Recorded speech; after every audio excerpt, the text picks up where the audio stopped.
예수님이 우리 재물입니다.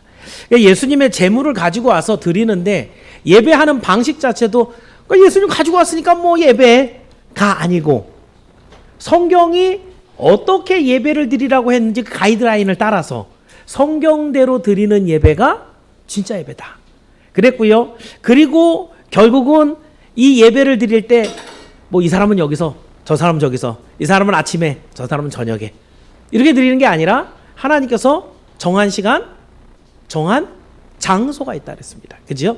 그래서 공예배라는 말을 쓰는 거예요. 모든 사람들이 언제든지 예배 드릴 수 있습니다. 자기 혼자도 예배 드릴 수 있고요.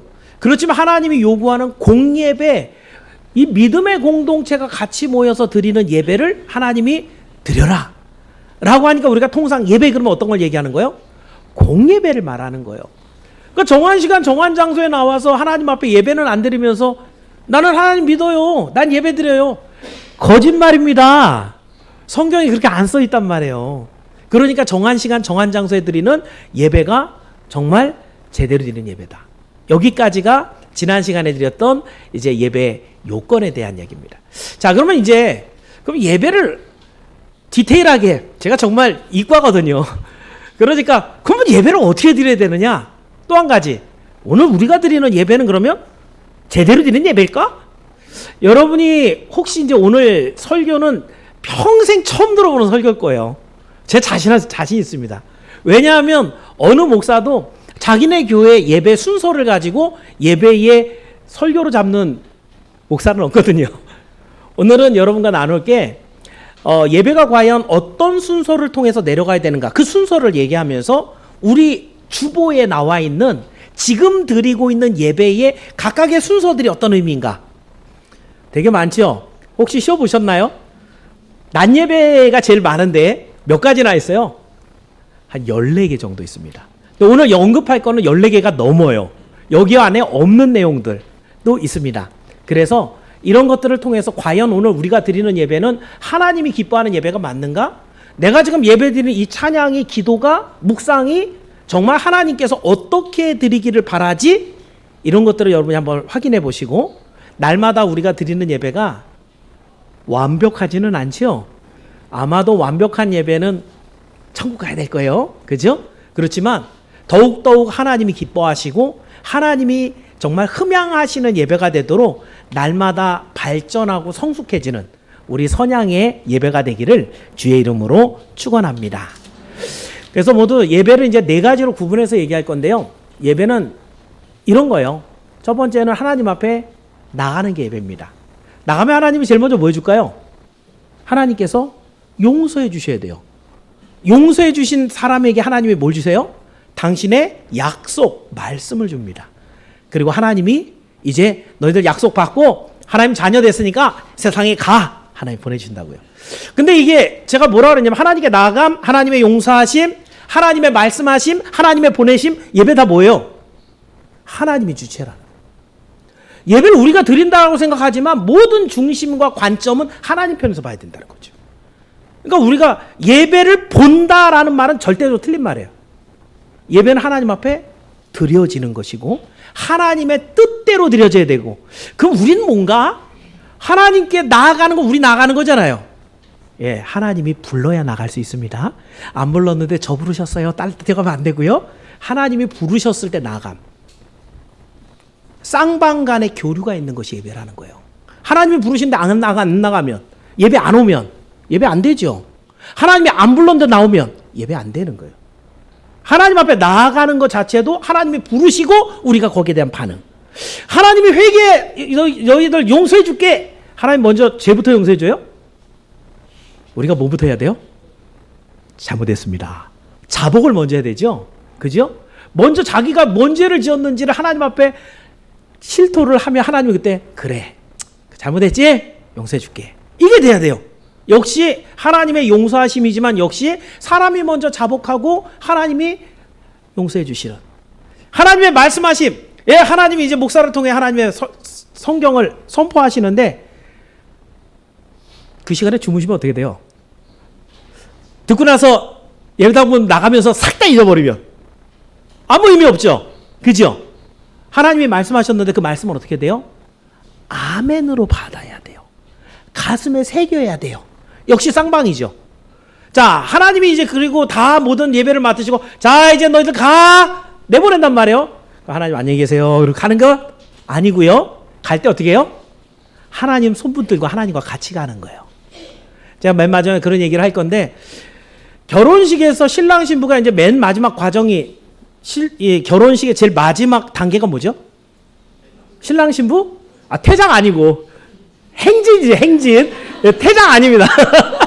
자, 행진할 때 신랑만 가요? 신부만 가요? 같이 가죠. 그죠? 서울교가 끝나고 난 모든 예배가 끝난 다음에 여러분은 하나님, 제가 능력도 받았고 하나님의 약속도 받았으니까 안녕히 계세요. 다음 주에 뵐게요. 이러고 가는 게 아니에요. 하나님, 이제 제가 가는 곳에 당신이 같이 계시며 내 능력이 되시고 나의 도움이 되고 내가 방패가 되십시오. 저랑 같이 가주세요. 여러분은 그리스도의 신부가 되어서 예수님 팔짱 끼고 따라가는 거예요. 이게 이제 예배 마침이 됩니다. 설교는 다 끝났는데, 그죠? 자, 그러면 이제 오늘 여러분의 주보를 한번 보면서 순서마다 하나씩 제가 말씀을 드릴 거예요. 이렇게 주보가 이루어져 있고 우리 예배 순서가 이루어져 있다. 오늘 이 네 가지를 살펴보고 여러분의 예배가 날마다 발전되고 성숙되길 바랍니다. 자, 첫 번째 뭐라 그랬죠? 하나님께 나아감입니다. 자, 본문 18절을 보면은 예수께서 나와 말씀하여 이르시되 이렇게 시작하죠. 사실 사도행전 28장 18절부터 20절은요. 예수님의 대사명입니다. 그러니까 너희들은 부활하신 예수님께서 세상 땅끝까지 가서 복음을 전해라 라고 하는데 그 전하기 전 뭐부터 돼야 돼요? 하나님 앞에 나아가는 예배부터 돼야 돼요. 하나님의 말씀을 먼저 들어야 돼요. 하나님과 함께 나가야 돼요. 그렇지 않으면 그 일 아무것도 못해요. 그 모든 일을 하기 전에 제1 우선 원칙은 뭐냐면 예배입니다. 예수님이 제자들에게 먼저 야 니들 와봐 라고 안 하고 어떻게 했어요? 예수께서 나와 그랬습니다. 그러니까 예배를 나올 때도 오늘 여러분이 운전해서 오시고 그리고 여러분 발로 걸어서 예배당에 들어왔지만 사실은 하나님이 먼저 불러서 이 자리에 온 줄을 여러분 믿고 깨닫기를 축원합니다. 여기 있는 사람들 중에 단 한 사람도 하나님이 허락하지 않으면 못 들어옵니다. 하나님이 당신이 받으시는 예배인데 아무나 들어와서 예배드리게 할 수 있을 것 같아요? 혹시 허락받지 않았는데 앉아서 예배를 보는 사람도 있겠죠? 근데 예배를 볼 뿐이지 그건 예배를 드리는 게 아니에요. 예배는 쌍방이라 그랬거든요. 드리는 사람과 받으신 하나님이 하나가 돼서 그것을 임할 때 그게 예배가 되는데 반드시 그 사람 한 사람 한 사람 하나님이 어떻게 하신다? 불러요. 아무가야 오늘 주일이니까 오너라. 바빠도 오너라. 힘들어서 오너라. 그래서 하나님이 부르셨을 때 예 그리고 나아가는 것이 바로 이제 부르심 앞에 나아가는 예배 첫 순서가 됩니다. 자, 이 첫 순서에 해당되는 우리 선양교회 예배 순서로는요. 묵도, 개회찬송, 교동문, 신앙고백까지. 거기 특징적으로 여러분 주보에 꽃표가 하나씩 붙어 있죠. 그죠? 예, 일어서서 하는 단계라고 얘기했습니다. 그런데 여기서 앞서서 제가 이제 이 종을 치죠. 그죠? 타종에 대해서는 사실은 여러 가지 견해들이 있어요. 그런데 뭐 고대의 종교 의식에서부터 시작한 다른 이교 종교에서 시작했다라는 그런 의미로 뭐 일부 목사님들은 에이, 교회 타종하지 말자 이런 얘기를 하는 분들도 있는데 여러분 구약에서 제사 드리기 전에 뭐 했죠? 나팔을 불었죠. 예. 양각 나팔 아니면 뿔 나팔을 은 나팔을 삐 울려 불었어요. 그 뭐예요? 이스라엘 백성들이 광야에 퍼져갖고 살고 있는데 하나님 앞에 안식일날 예배 드려요. 근데 시계가 다 있어요, 없어요? 아, 시계 없어요. 없습니다. 근데 그 예배 시간을 딱 정하는 게 누구예요? 대제사장이 이제 정해갖고 자 예배로 모여라. 근데 다 시간 맞춰서 앞에 나와야 되잖아요. 그죠? 그러면은 그 나팔을 불어요. 그 나팔이 길게 울려 분단 말이에요. 그러면 저 끝에 있는 사람까지 다 들리겠죠. 그러면은 하나님 앞에 나오는 거예요. 이거는 어떻게 보면 하나님께서 회막에서 대제사장을 통해 야 너희들 와 부름 거기서 예 하나님 저희 갑니다 하나님 앞에 나아가는 하나님을 부르는 모습이기도 해요. 그런데 이제 우리 예배 전 찬양하고 기도하고 그러는데 이제 여러분의 마음을 정돈하고 하나님 이제 우리 예배 시작하겠습니다 하는 사인으로 지금 이제 우리는 타종을 합니다. 예전에는 교회당마다 종탑이 있다는 거 아십니까? 예배 시작하기 전에 줄 달았고 땡, 땡, 그죠? 그게 좀 은은하게 동네 구석구석까지 퍼지는 요즘 그런 거 있어요, 없어요? 예, 민원 들어옵니다. 예, 못하죠. 근데 요즘도 동일하게 십자가 탑을 세워놓고 그걸 뭐라 그래요?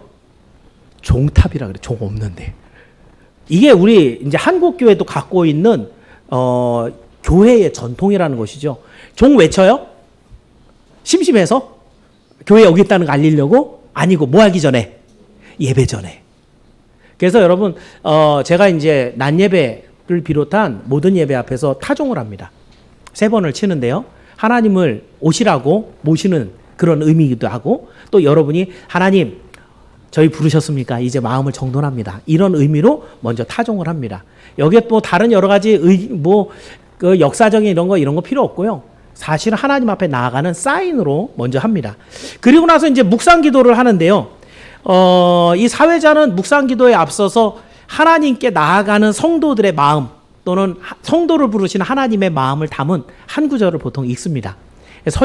성경 구절 중에 오늘 읽은 구절이 이제 시편 124편 8절, 7절, 8절인데 그런 내용을 통해 갖고 하나님 우리가 여기 왔습니다. 그리고 난 다음에 잘 들으세요. 헌신 예배하면은 여러분들이 사회를 보죠. 그죠? 묵상 기도는 무슨 기도예요? 하나님을 모시는 기도예요. 그리고 이 예배를 이렇게 잘 드리게 해주세요. 여기까지만 나가는 거예요. 근데 묵상 기도 하시면서 어떤 분들이 있냐면 하나님 우리 아이가 아프고요. 우리 전도회가 지금 부흥해야 되겠고요. 어떤 사람이 요즘 못 나오고 있는데요. 이 사람들 좀 도와주세요. 틀린 거예요. 묵상 기도는 그 예배 하나를 하나님 앞에 온전히 드리기 위한 하나님 우리를 이렇게 부르셨으니 감사합니다. 이 예배를 온전히 받아주세요. 이 의미가 딱 들어가면 돼요. 되도록 짧아야 되겠죠. 그죠? 자 이렇게 해갖고 묵상 기도를 하고요. 그 다음에 개회 찬송이 있습니다. 오늘 개회 찬송은 7장인데 잘 안 해본 찬양이죠. 그죠? 새롭게 개편된 찬양 새 찬송가에 들어간 찬양이기도 하고요. 보통 이제 예전 찬송에는 1장부터 54장까지가 보통은 이제 우리가 흔히 얘기하는 영광송이라고 하는 찬양입니다. 하나님을 찬미하는 그런 내용.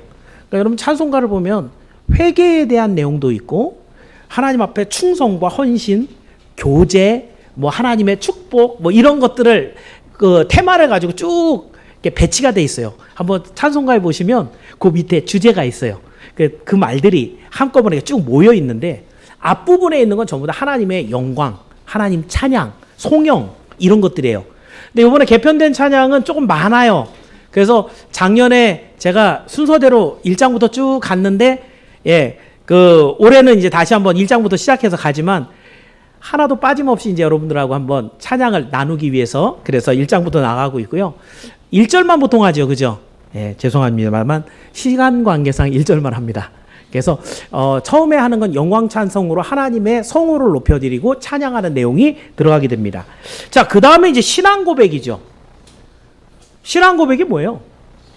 나는 이런 하나님을 믿습니다라는 것이에요. 그러면 신앙 고백이 생각보다 굉장히 많습니다. 여러 가지가 있어요. 벨직 신앙 고백도 있고요. 웨스트민스터 신앙 고백도 있고요. 뭐 그때 시대마다 굉장히 다양한 신앙 고백들이 있었거든요. 근데 우리가 하고 있는 거는 사도신경이라고 합니다. 그럼 사도신경은 뭐예요? 사도들의 신앙 고백이라는 얘기예요. 그러니까 사도들이 했던 신앙 고백이면 몇 년쯤 됐어요? 한 2000년 됐죠. 그죠? 굉장히 고리짝 거죠. 그죠? 예. 근데 왜 사도들의 신앙 고백을 하는 거죠? 요즘에 지금 이 시대와 역사에 따라서 지금 필요한 신앙 고백도 있을 것인데 왜 우리는 그 캐캐묵은 오래된 사도의 신앙을 고백을 하고 있을까? 왜냐하면 사도들의 신앙 고백은 프라이머리 소스를 갖고 있어요. 무슨 말인가? 예수님이 오셨죠. 그 오신 예수님을 직접 만난 사람이 누구예요? 사도들이에요. 그 예수님에게 배운 게 누구예요? 사도들이에요. 그들의 신앙 고백이 가장 정확한 고백이 누구한테 있었어요? 사도들이었거든요. 시간이 지날수록 우리는 역사와 환경 때문에 우리의 신앙이 변질되고 부패할 수 있습니다. 우리가 좋아하는 유행을 따라 고백할 수도 있습니다. 근데 더 중요한 건 뭐예요? 하나님이 바라시고 정확한 신앙 고백을 드려야 된다. 그래서 이 세상에 존재하는 모든 신앙 고백 중에 가장 명확하게 하나님을 고백하는 그런 신앙 고백은 뭐다? 사도신경이다. 아마 제가 은퇴할 때까지는 사도신경 외에 다른 신앙 고백은 안 할 거예요. 그러니까 열심히 외워갖고 우리 아마 지금 초신자들 중에는 사도신경을 못 외우시는 분들이 있을 거예요. 근데 외우는 게 좋아요. 근데 또 한 가지 우리 젊은 친구들이 사도신경을 하는 걸 보면은 좀 고쳐야 되는 부분들이 있죠. 사도신경을 다 외우니까 저도 그랬거든요. 어렸을 때 사도신경 딱 외우고 나면 입술에 오토바이를 달고 따다다다다닥 다른 사람보다 빨리 끝내는 게 제 목적이었어요. 그래, 내가 제일 빨랐지. 사도신경은 그렇게 하면 안 됩니다. 사도신경은 그 안에 있는 내용 하나하나를 음미하는 것이에요. 전능하신 하나님, 우리를 용서해 준 예수 그리스도, 오늘 우리와 함께 하시는 성령을 내가 진짜 마음속에 깊이 묵상하면서 믿으면서 고백하는. 그러니까 사도신경은 빨리 해야 되겠어요? 좀 여유를 갖고 해야 되겠어요? 여유를 갖고 해야 돼요. 그 신앙의 고백이 거기에 가득 담겨서 묵직하게 하나님 앞에 드려져야 돼요. 그리고 맨 마지막에 뭘로 끝내요? 아멘으로 끝내죠. 여기도 여러분 한번 생각해 볼 거. 대표 기도 하시는 분, 또 이거 우리 SFC 운동원도 그렇습니다. 특징이 뭐예요? 예수님의 이름으로 기도했습니다. 아멘. 아멘이 바로 따라 나오죠. 그런 경우는 왜 그래요? 자기가 한 기도에 대한 뭐 좀 나름대로 창피함? 잘 못했던 것 같은? 쑥스러움? 빨리 끝내고 들어가야 되겠다는? 근데 아멘은 뭐죠? 모든 회중들과 함께 나도 그렇습니다. 동의를 받는 거예요. 생각할 시간에 여유를 주셔야죠. 그죠?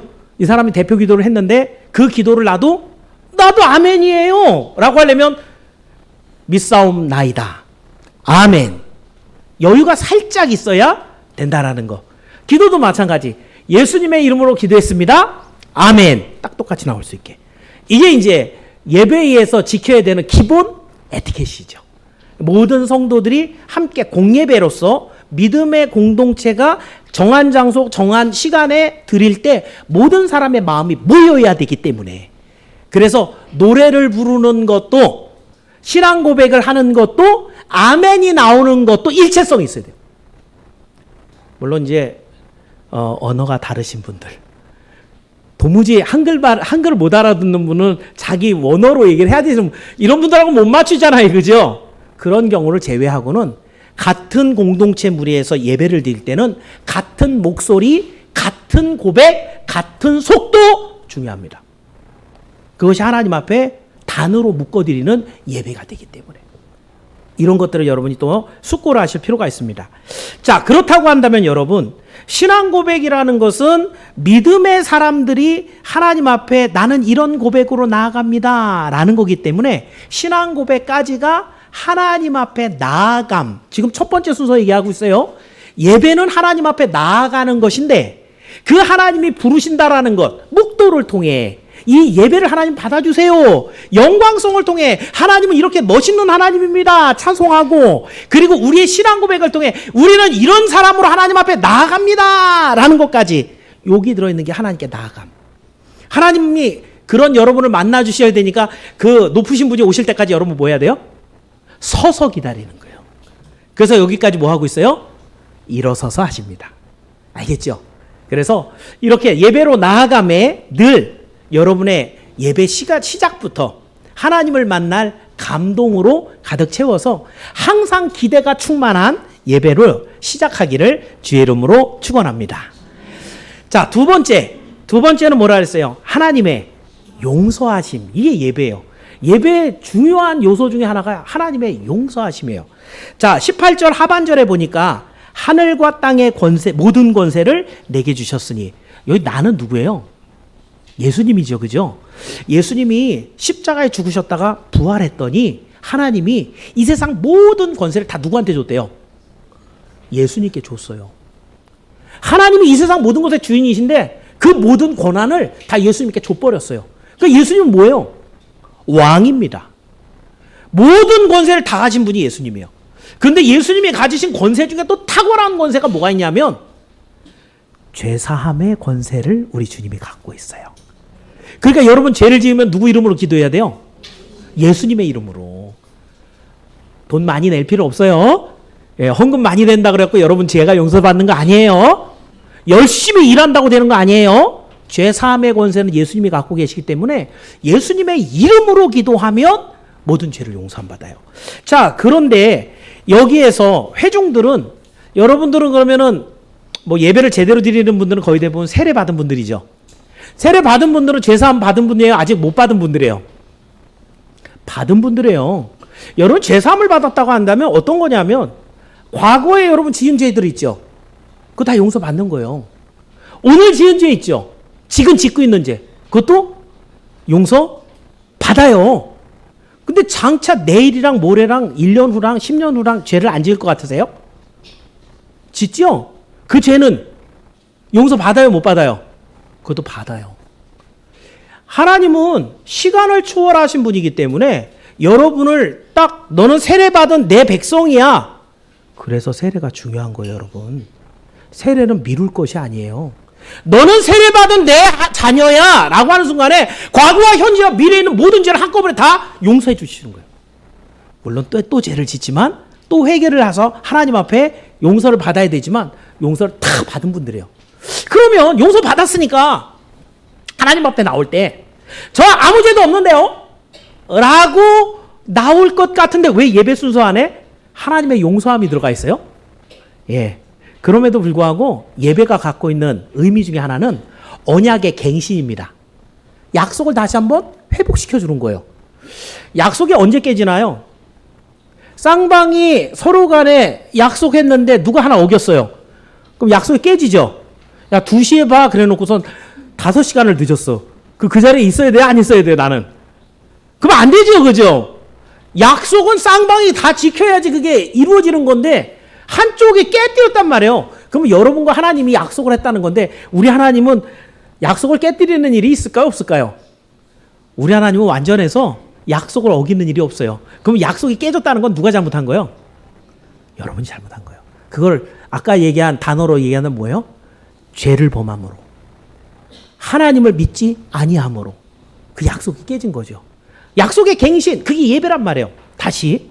예배를 드리는 것은 여러분이 죄 지은 것 때문에 약속이 깨져가고 하나님 내가 지금까지 이렇게 죄 짓고 살았는데 나 하나님 자녀 맞나요?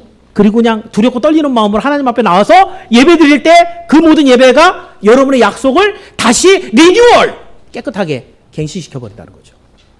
그 여러분 예배가 너무너무 중요한 거예요. 일주일에 하루하루 살아갔던 모든 잘못된 것들을 다시 한번 매듭을 딱 지어갖고 여기서부터는 다시 시작입니다. 하나님.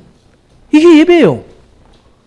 그래서 그 예배를 통해서 하나님 앞에 나의 모든 지난 시간에 있었던 과거의 죄들을 하나님 앞에 고백하면서 시작하는 게 바로 하나님 앞에 용서받는 시간입니다.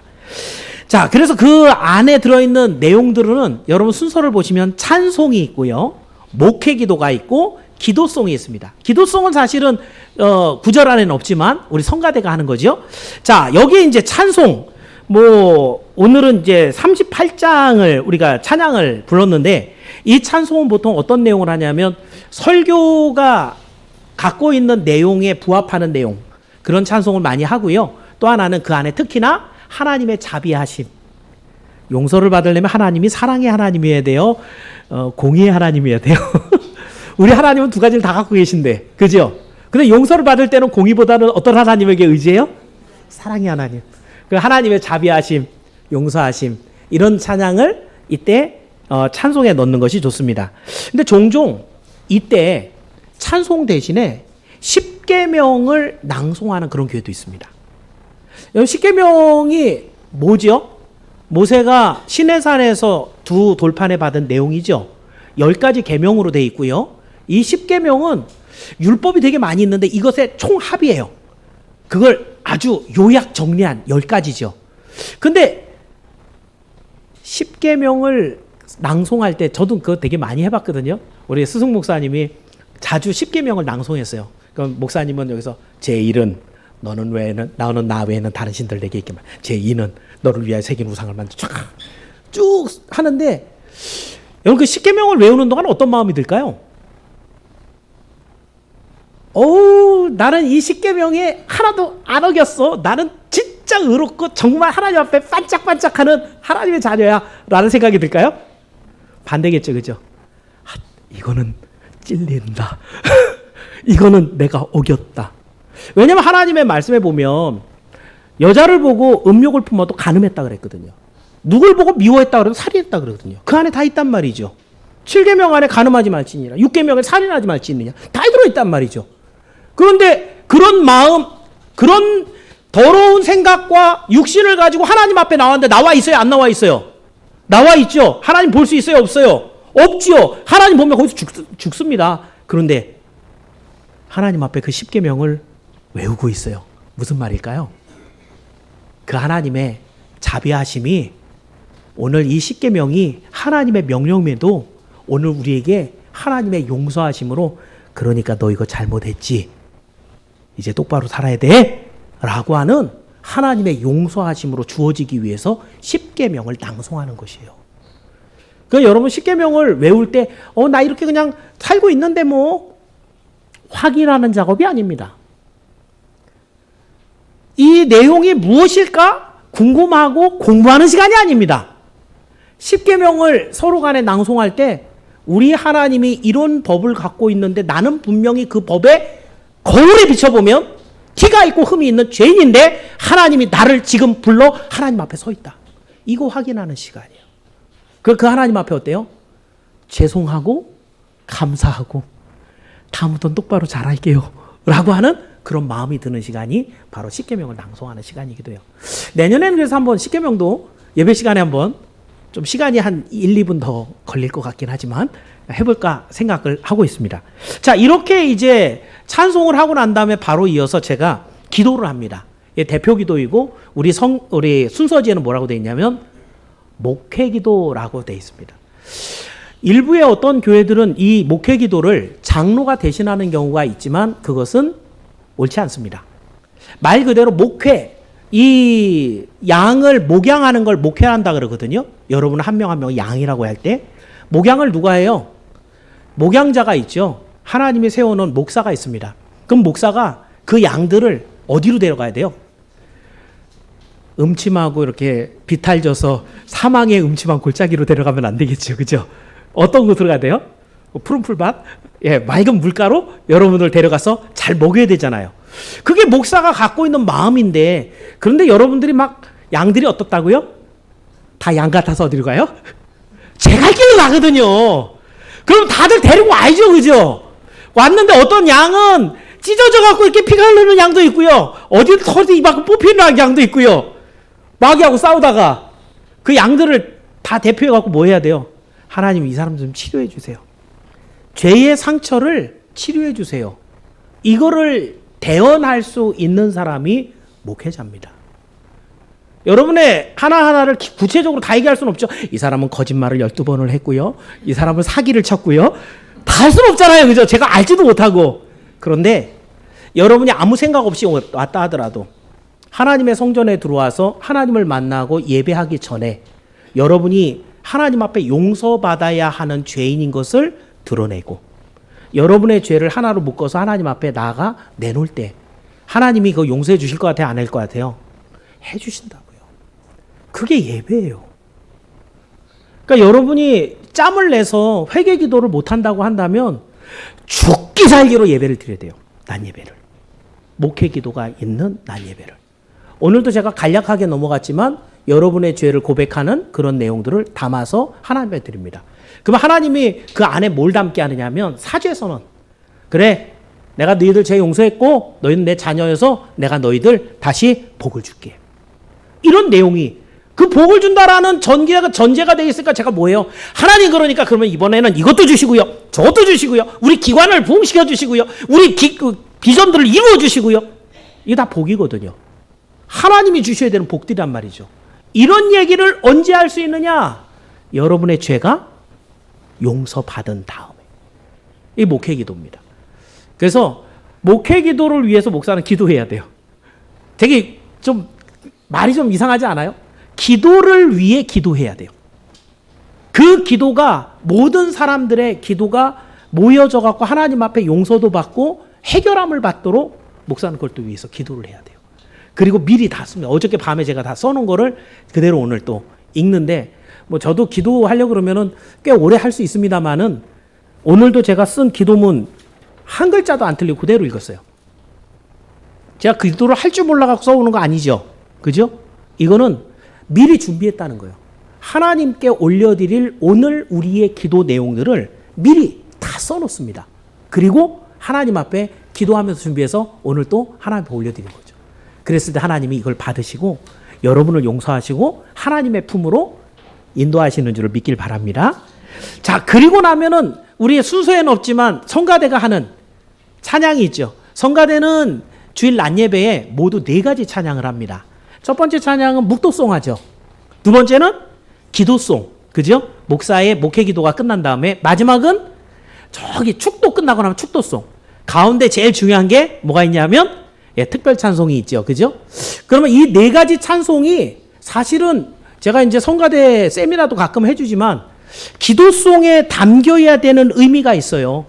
그 기도송 안에 뭐가 들어있어야 돼요? 목사가 분명히 용서를 바라는 기도를 했어요. 그런데 또 주여 우리를 용서해 주옵소서 이러면 안 되고, 그죠?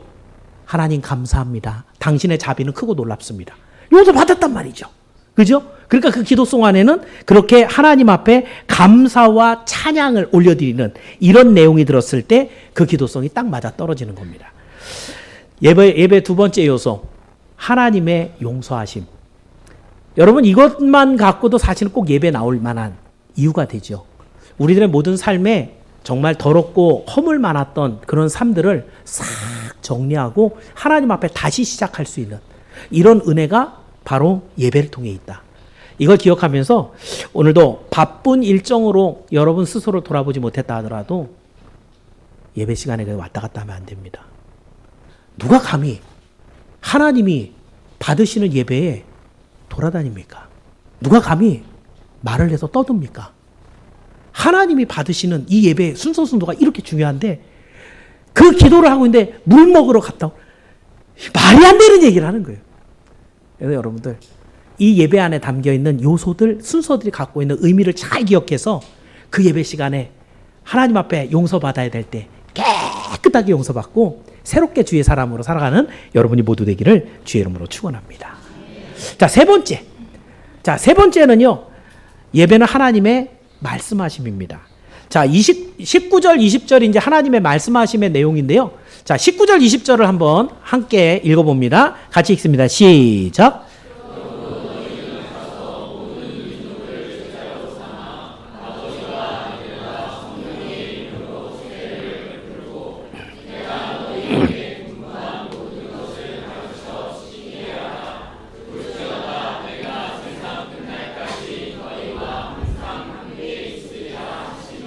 아멘. 여러분 예배의 핵심은 여기입니다. 그죠? 하나님의 말씀을 들으러 여러분이 나오고요. 그래서 그 말씀하심 안에서 여러분이 많은 해결을 받습니다. 거기에 해당되는 여러분 예배의 순서는요. 성경 봉독, 그리고 우리 찬양대 찬양, 그리고 설교, 그 설교에 따른 찬양. 그러니까 말씀 찬양, 말씀 찬양이. 이 예배 순서가 항상 하나님께서 주시고 받고, 주시고 받고, 주시면 우리도 올려드리고, 하나님 주시면 우리도 올려드리고, 이런 쌍방간의 교제가 있는 것이 예배예요. 자, 그러면 성경 봉독을 먼저 얘기하면 제가 자주 얘기했습니다. 성경 봉독, 봉자가 받들 봉자를 쓰거든요. 그러니까 성경, 하나님의 말씀을 받들어서 읽는 거예요. 성경 낭송 아니고요. 낭독 아니고요. 성경은 반드시 봉독이라고 합니다. 왜냐하면 이 말씀은 거룩하신 하나님의 말씀이거든요. 그러니까 받든다는 얘기는 뭐예요? 한 손으로 이건 받드는 거 아니죠. 그죠? 우리가 흔히 받든다라면 보통 두 손이 공손하게 올라가는 거죠. 그죠? 이게 봉독이죠. 그러니까 성경 봉독은 어떻게 보면 설교보다 더 우월할 수 있습니다. 무슨 말이냐면 설교 안에는 하나님의 말씀을 근간으로 하지만 목사의 지식이나 경험 또는 목사의 주장이 담겨서 여러분에게 이해하기 쉽게 하는 게 설교예요. 그래요, 안 그래요? 그럼 그 중에는 하나님의 말씀이 아닌 것도 있겠어요, 없겠어요? 있어요. 웃기는 목사님들 나왔고 막 조크하고 막 까르르 웃게 하는 하나님의 말씀은 아니에요. 그죠? 설교 안에 담겨는 있지만. 근데 여러분 성경 봉독에 있는 것은 처음부터 끝까지 다 뭐예요? 거긴 1.1핵도 하나님 말씀 아닌 게 없어요. 그렇죠? 그러니까 성경 봉독이 어떤 면에서는 설교보다 더 우월한 위치에 있을 수도 있어요. 물론 성경만 읽어갖고는 잘 이해가 안 되는 부분은 있지만, 그래서 여러분 성경 봉독은 누가 해야 될까요? 예, 성경을 잘 읽는 사람이 해야 돼요. 헌신예배 아까 얘기도 했는데, 헌신예배 하면 제가 예배위원을 정해드리죠. 제일 중요한 사람은 뭐래요? 헌신예배에서 사회를 봅니다. 위원장이나 회장이나 팀장이나 이런 분들은 사회를 봐요. 그 다음에 바로 밑에서 돕는 2인자에 해당한 사람은 뭘 해요? 아까 얘기한 목회 기도에 해당한 대표 기도를 해요. 그죠? 그 기도와 사회를 빼고 나서 그럼 그 다음으로 중요한 거 꼽으라 그러면 저는 뭘 꼽을 것 같아요? 성경 봉독입니다. 이건 기도 잘 못하는 사람 막 시키면 안 되고요. 성경을 많이 읽고 그리고 해야 되는 거예요. 그럼 여러분 헌신 예배 드릴 때 성경 봉독을 내가 맡았다. 어떻게 해야 될까요? 제가 본문을 미리 이렇게 드리는 경우도 있는데 저한테 쫄라야 돼요. 목사님, 제가 성경 봉독을 맡았는데요. 이번 본문 어디예요? 또는 우리 부목사님이 설교를 맡았다. 성경 본문이 어디예요? 집에 가서 최소한 10번 넘게 읽어야 돼요. 그 내용이 완전 달달달달 될 정도로 입에 붙어 있어야 돼요. 하다가 한참 나와서 찾고 계시면 안 돼요. 딱 갖고 있다가 기도하는 마음으로 준비했다가 나와서 읽었을 때 그 읽는 그 모습 자체가 예배의 성공이 벌써 끝난 거예요. 거기서 하나님의 말씀이 임할 거 다 준비가 끝난 거예요. 이런 성경 봉독이 참 중요하다. 자, 성경 봉독이 끝나고 난 다음에 이제 찬양대가 찬양을 합니다. 여러 가지 찬양이 계속 나오는데 찬양이 계속 달랐어요.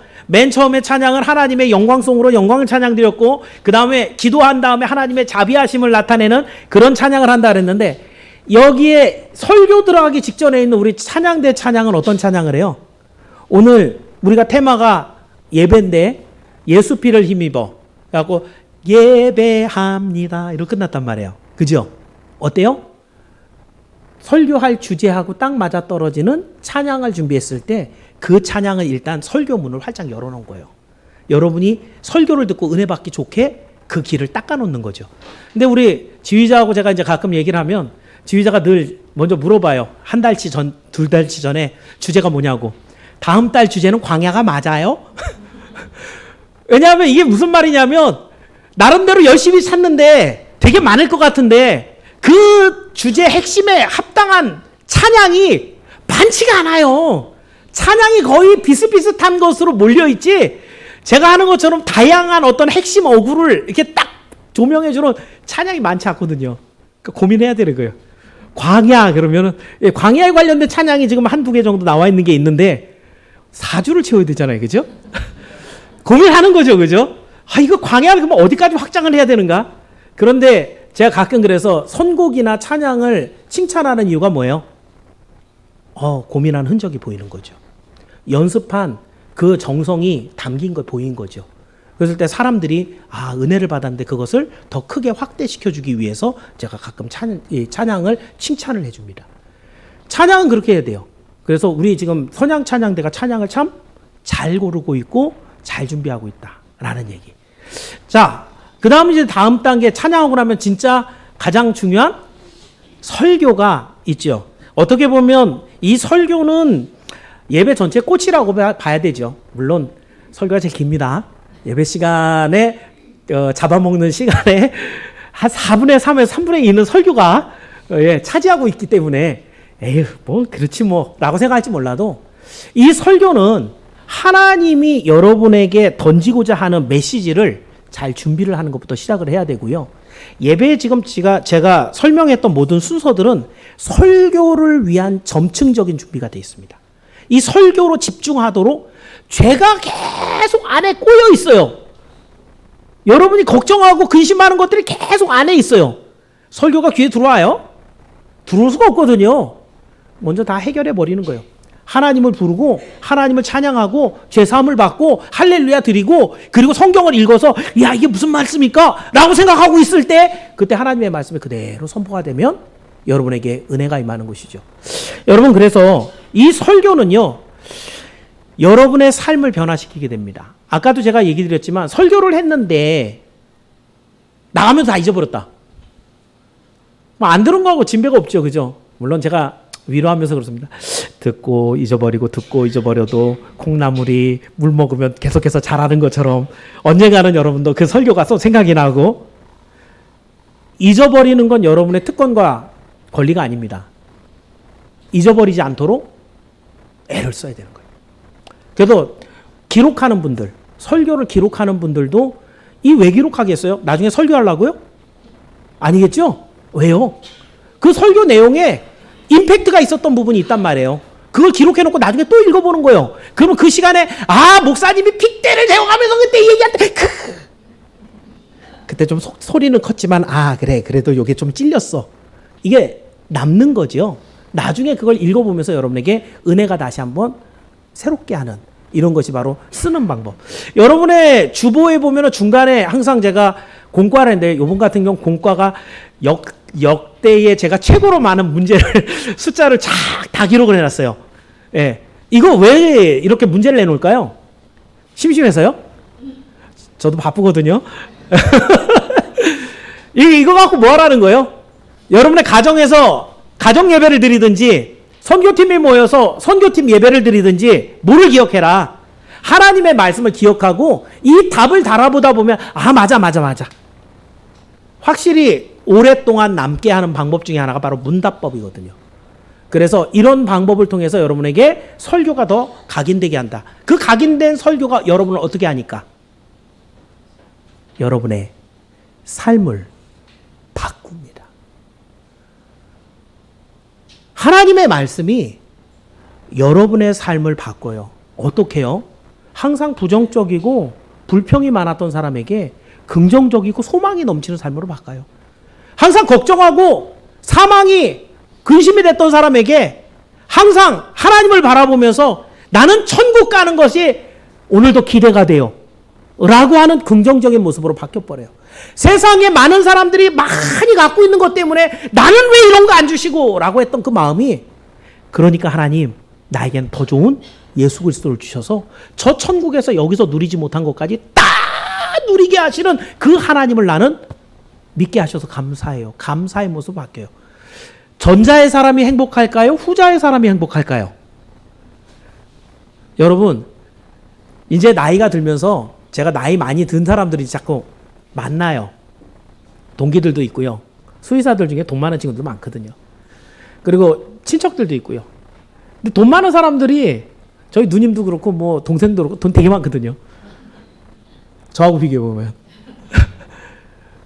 근데 누가 제일 행복할까요? 제가 단언해서 얘기할 수 있습니다. 제가 제일 행복해요. 제가 제일 행복해요. 돈은 정말 진짜 없거든요. 우리 애들하고 다 찢어져 살거든요. 오늘도 하나님의 인도하심을 따라 하나님이 원하시고 기뻐하는 그 길을 걸어가는데, 오늘도 역사하시는 하나님을 발견할 때마다 이거 마음 못 봤을 텐데, 이런 행복함이 언제나 충만합니다. 여러분, 목사가 행복하지 않으면 여러분에게 나가는 설교도 행복하지 않아요. 맨날 찔리는 것만 하고요. 맨날 이거 하라 저 하라 얘기만 하지. 그러나 여러분, 설교는요 여러분을 바꿉니다. 진짜 하나님의 말씀은 여러분을 긍정적으로 소망이 가득한 생명으로 저 천국으로 여러분을 인도해요. 이렇게 설교를 듣는 여러분이 말씀을 들을 때 아멘으로 받으시고 행복한 삶으로 더 나아가게 되기를 주의 이름으로 축원합니다. 설교가 끝나고 나면은 이제 찬양을 하나 부르게 되고요. 그걸 응답송이라고 합니다. 설교 내용을 한 번 더 묵상하면서 설교 내용을 담는 그런 찬양을 이따가 하게 됩니다. 그런데 이제 여기까지가 하나님의 말씀하심에 대한 부분인데, 가끔 우리가 성찬식을 할 때가 있죠. 그죠? 성찬식은 보통 설교를 중심으로 설교보다 바로 앞에 하거나 설교 바로 뒤에 하거나 아무 데나 있어도 돼요. 우린 보통 성경 말씀 읽어놓고 성찬식하고 그 다음 찬양하고 말씀 듣죠. 그죠? 이런 거 하는 게도 괜찮고, 설교가 끝나고 성찬식을 해도 되고. 근데 제가 왜 성찬식을 먼저 하냐면, 설교를 너무 길게 하고 나면 진이 빠져서 성찬식에 집중력이 떨어질까봐 먼저 성찬을 하고, 그리고 좀 자유롭게, 좀 여유롭게 제가 설교를 합니다. 어쨌든 성찬은 뭐예요? 보이는 하나님의 말씀입니다. 지금 무슨 얘기를 하고 있냐면 예배는 하나님의 말씀하심인데 성찬은 보이는 하나님의 말씀이에요. 지금 제가 하는 거는 어떤 말씀이에요? 들리는 하나님 말씀이죠. 혹시 마이크 안 들리시나요? 들리시죠? 그죠? 예, 들리는 말씀이에요. 근데 성찬은요, 빵과 포도주를 나눠줘요. 빵이 뭔데요? 예수님의 찢으신 살이에요. 포도주는 흘리신 피입니다. 그게 어디로 들어가요? 여러분 안으로 들어가요. 세례받은 사람만 받을 수 있지만 이 빵과 포도주가 내 안으로, 예수님의 살과 피가 내 안으로 들어간다는 얘기는 뭐예요? 그 예수님을 전적으로 받아들이고 그 예수님과 함께 살면서 예수님이 약속하신 천국의 그 비밀을 나도 갖겠습니다. 이게 성찬이거든요. 이건 보이는, 체험하는 하나님의 말씀. 그러면 여러분 성찬식을 많이 하는 게 좋을까요? 조금 하는 게 좋을까요? 많이 하는 게 좋아요. 근데 우리 교회는 1년에 한 6번 정도 합니다. 절기만. 그죠? 왜 조금밖에 안 할까요? 예, 시간 관계상. 정말로요. 매주 성찬식을 하면 좋은데 그러면 기본적으로 예배 시간이 1시간 반을 넘습니다. 1시간 반 이내에 끝낼 수가 없어요. 그래서 제가 성찬식이 있는 날은 여러분 아시지만 설교가 짧아져 있어요. 그렇게 해서 전체적인 시간을 좀 맞추느냐고. 그래서는 사실은 여러분에게 영적인 어떤 유익이 부족할 수 있기 때문에 제가 그렇게 정해서 당회에서 1년에 한 6번 정도. 그러니까 성찬식 있는 날 세례교인은 빠지면 돼요, 안 돼요? 안 돼요. 1년에 6번밖에 없는데, 그죠? 그 날은 무슨 일이 있어도 나와서 성찬식에 참여하는 거예요. 그래서 예수님이 나의 안에 들어가는 걸 체험을 하셔야 돼요. 자, 이렇게 예배의 가장 중요한 순서가 바로 말씀의 순서인데, 목사와 성도는 이 말씀을 듣기 위해서 준비해야 합니다. 목사는 말씀을 잘 준비해야 돼요. 지 생각하면 말하면 안 되고, 자기가 하고 싶은 말 하면 안 되고. 솔직히 오늘 설교가 여러분 재미있어요, 재미없어요? 재미없어요. 저도 여러분이 까르르 웃고 막 호응하고 아멘 이런 반응 저도 좋아해요. 그건 제가 드리는 이 설교를 지금 제가 하고 싶어서 하는 설교가 아니라는 얘기예요. 근데 이 설교를 해야 되는 이유가 뭐예요? 아무도 몰라. 이 예배 시간의 순서에 담겨 있는 의미를 아무도 모르니까 그 예배를 어때요? 아무렇게나 드려. 받으신 하나님이 어때요? 그런 예배 드리면 안 되잖아요. 한 번은 싹 다 정리를 해서 같이 공감해야 된다는 거죠. 어쩔 수 없어요. 그러니까 예배는, 설교는 목사가 하고 싶다고 하고 하기 싫은 말씀이라고 안 하는 그런 게 아니에요. 하나님이 예정상 사실은 3주 정도 전쯤에 제가 이 설교를 준비했는데 하나님이 제가 안 갖고 올랐네요. 책을 하나 선정을 해갖고 저한테 읽게 하시더라고요. 원래 계속 읽으실 생각도 없었는데 예배를 테마로 해갖고 그래도 뭐라도 책이라도 하나 읽어봐야지. 읽어봤는데 그 예배 순서에 대한 걸 다 기록하면서 써놓은 거야. 그래, 내가 이거 한번 정리를 한다 그랬는데 에이, 그래 이번에는 하나님 내가 이 설교 할게요. 이게 되는 거예요. 목사는 하나님 앞에 기도하면서 말씀을 준비합니다. 자기가 하고 싶은 말 하는 거 아닙니다.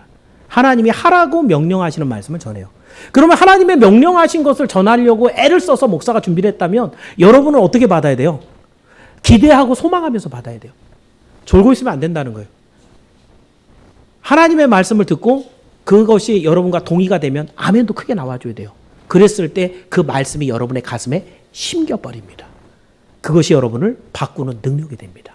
이것을 여러분 기억하면서 이렇게 중요한 하나님의 말씀하신 순서에 날마다 은혜가 넘치고 그 말씀이 여러분에게 능력이 되어서 더욱더욱 하나님의 사람으로 변화되는 여러분이 모두 되기를 주의 이름으로 축원합니다.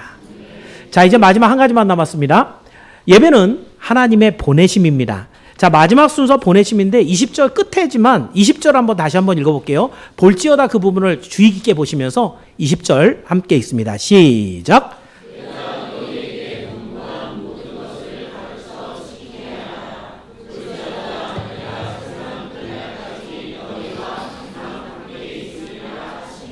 아멘. 자, 볼지어다 하면서 너희 보내죠. 그죠? 세상 끝날까지 너희와 함께 있을 거야! 라고 하면서 이제 제자들을 어디로 보내요?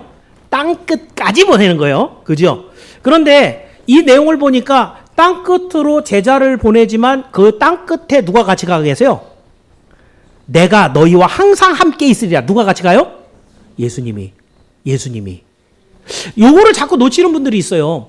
그러니까 여러분이 제가 이제 축도하고 나서 예배 마쳤습니다. 끝나고 나면 이제 예배당 문 열고 나가시잖아요. 그죠? 그러면 가실 때 하나님 안녕히 계세요. 그러고 가시는 게 아니고, 예, 아까 얘기한 대로 하나님과 함께 가는 거예요. 왜요? 하나님 약속하셨단 말이에요. 너희가 어딜 가든지 내가 너희와 함께 있겠다. 이거를 여러분이 공감하고 이해하도록 여기 마지막 순서 하나님이 보내시는 것에 4가지 순서가 있어요. 거기에 봉헌, 광고, 찬송, 축도. 이 4가지가 있습니다.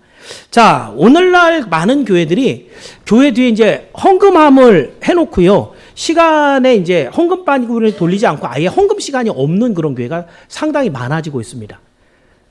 근데 이게 성경적이 아니에요.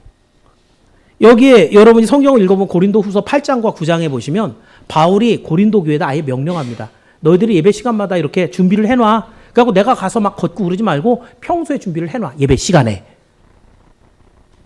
그러니까 사실은 어떤 분은 오셔갖고 이 교회는 헌금 바구니를 돌려. 그래갖고 나 시험 들었잖아. 그러고 안 나온대요. 성경도 모르시는 분이죠. 성경에는 하나님 앞에 나와서 예배드리는 시간에 그렇게 하나님 앞에 마음을 담아서 이렇게 드리는 것들을 하게 돼 있어요. 중세 천년 동안에는 그것이 점점점 더 심각하게 막 프레스가 됐지만 이런 것들은 사실은 하나님이 하라고 명령하신 거기 때문에 그대로예요. 저도 사실은 우리 교회는 누가 얼만큼 했다라는 거는 공개를 안 하잖아요. 그죠? 사실 저는 이게 헌금한 사람 이름도 안 기록하고 싶은데 또 어떤 분들은 그런 것들 때문에 나 이렇게 했어요 하나님 이런 것들이 좀 그래도 흔적이 남는 것들을 원해서 우리 원로 목사님 때부터 계속 써서 그렇지만 제가 끝까지도 누가 얼만큼 냈다라는 건 안 쓸 겁니다. 왜요? 그건 하나님과 여러분과의 관계에 있는 거죠. 그죠? 성실하신 대로 하나님께서 받으시고 여러분에게 복을 주시는 부분이지 이거를 드러내갖고 교회가 마치 기업처럼 돈 많이 거두려고 헌금 때 그럼 헌금 때 2번 돌릴걸요? 3번 돌리면 더 많이 나오지 않겠어요? 근데 그거 자체를 시험 들었다고 얘기하는 것은 그분이 사실은 물질에 욕심이 많은 거예요.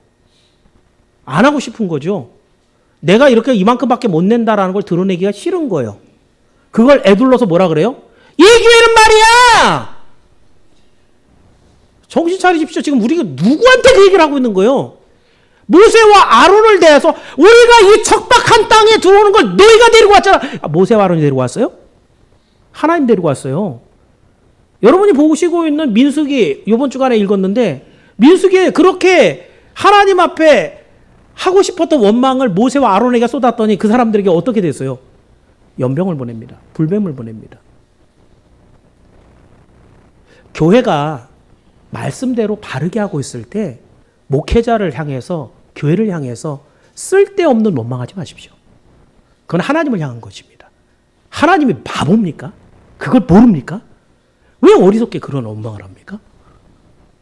그래서 그런 분들 제가 성경대로만 얘기를 해요. 헌금 순서는 하나님의 보내심의 순서인데 헌금은 성경에서 내내 얘기하기를 성경의 3분의 1은 물질에 대한 얘기예요. 근데 그 물질을 하나님 앞에 정결하게 가지고 나오는 것에 대해 하나님은 거기에 무게를 확 두십니다.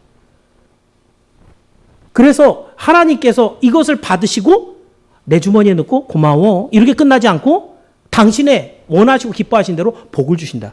우리는 기복주의 신앙을 갖고 있지는 않아요. 그 복을 많이 받겠다고 하나님 앞에 많이 드리라는 얘기 절대 안 합니다. 그렇지만 하나님께서 받으신 것에 대해서 반드시 그걸 기억하시고 복을 주신다는 건 성경에 기록이 되어 있습니다. 성경대로만 얘기를 하는 거예요. 그러니까 여러분이 많이 하고 싶으면 많이 하셔요. 형편이 안 되면 조금 하셔도 돼요. 과부가 드린 2랩돈 2,000원입니다. 그걸 예수님은 제일 많이 드렸다 그랬어요. 왜요? 자기가 가지고 있는 전부였거든요. 맨날 2,000원만 드리시면 안 됩니다. 네.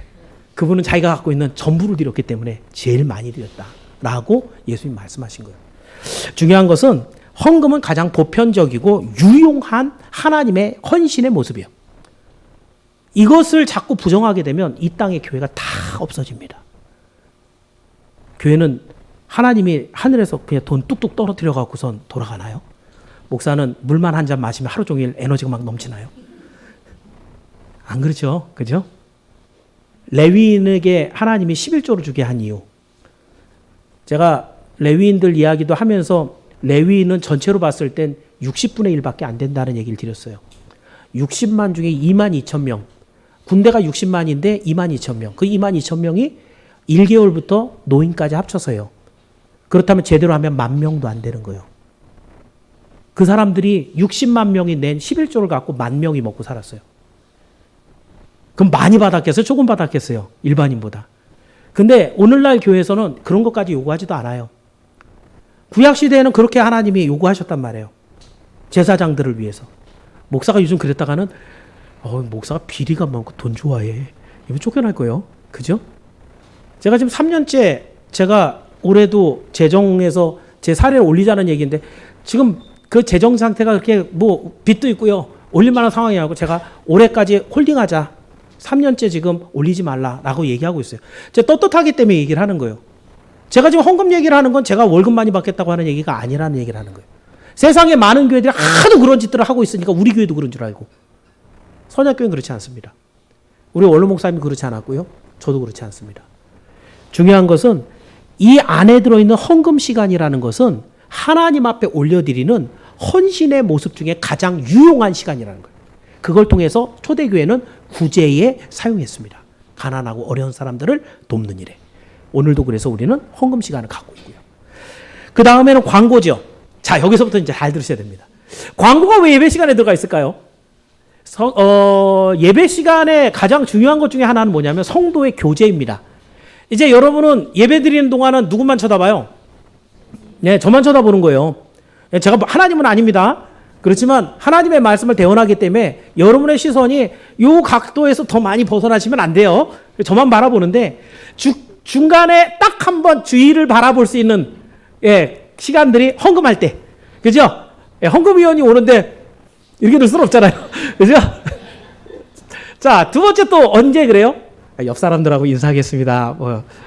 새해 복 많이 받으세요. 이런 얘기 할 때 옆 사람들하고. 예배 끝난 거예요? 안 끝난 거예요? 안 끝난 거예요. 오랫동안 예배를 드렸는데도 이걸 잘 구별을 못 하시는 분들이 있어요. 그 시간에는 여러분의 교제를 유도하기 위해서 여러분에게 일시적으로 사회자가 얘기할 수 있는 시간을 허락한 거예요.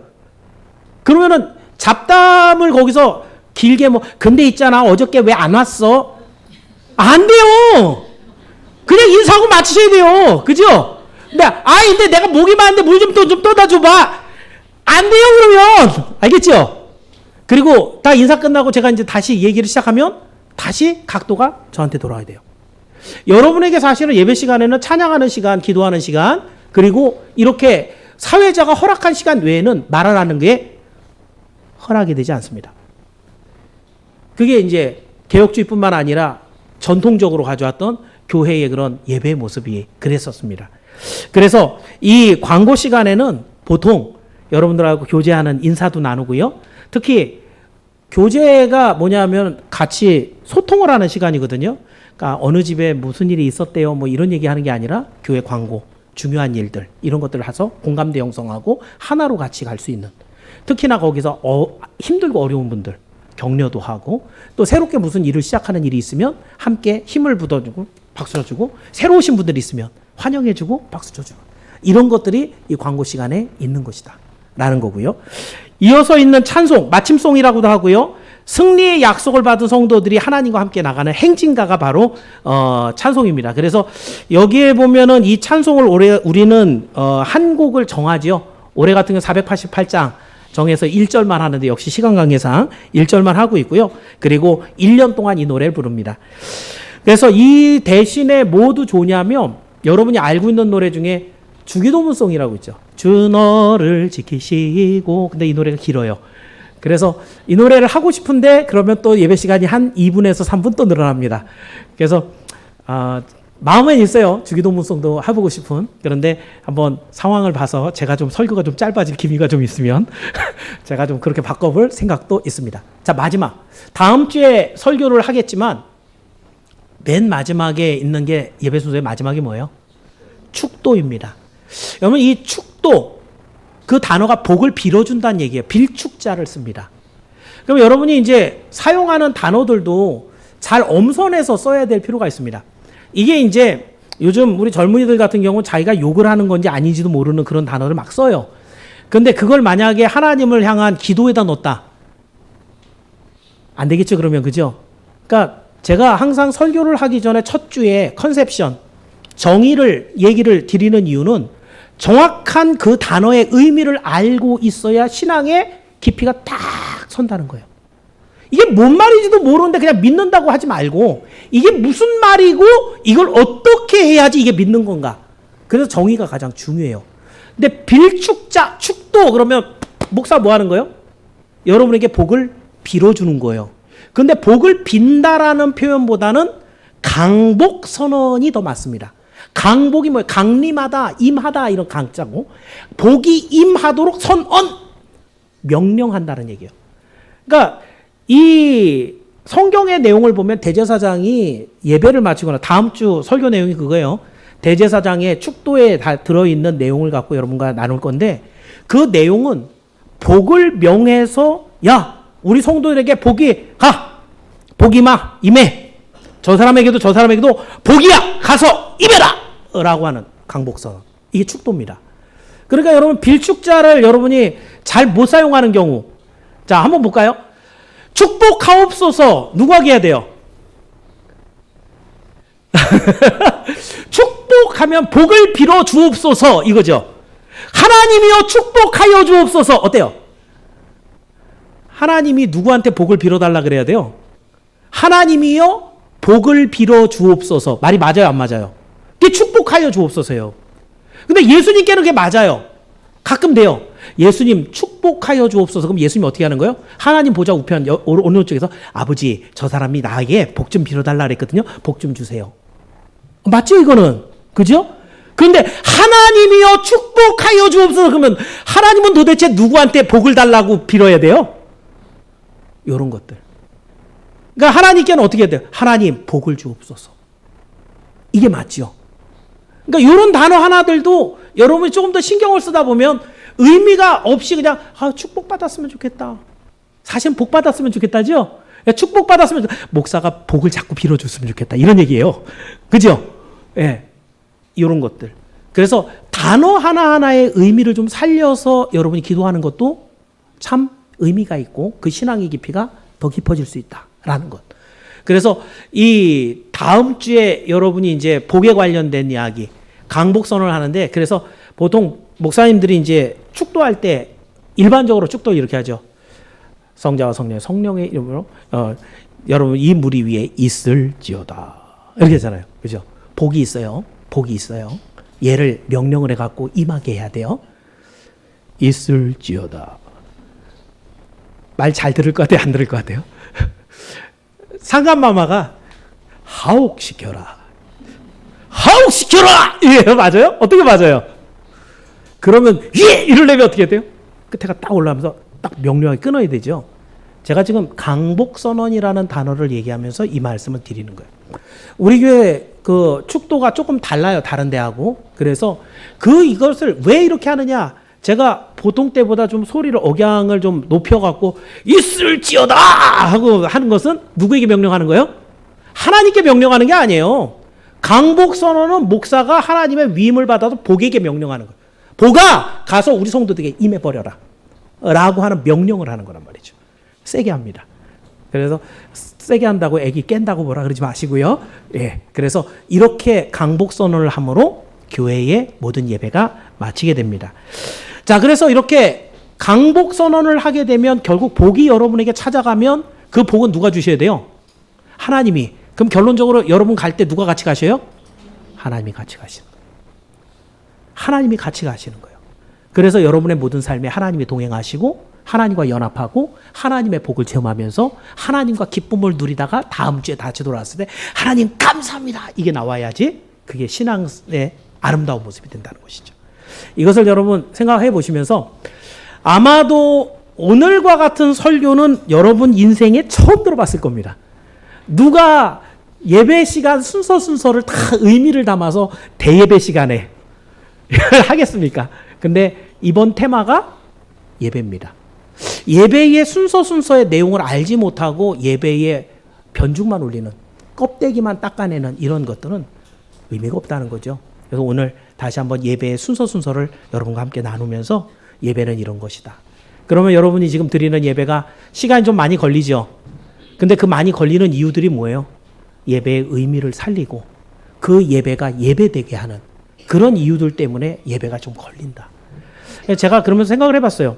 1시간 이내에 끝나는 예배. 여러분도 그거 다 원하는데 그러려면 가장 먼저 목사의 설교가 25분 이내에 끝나야 됩니다.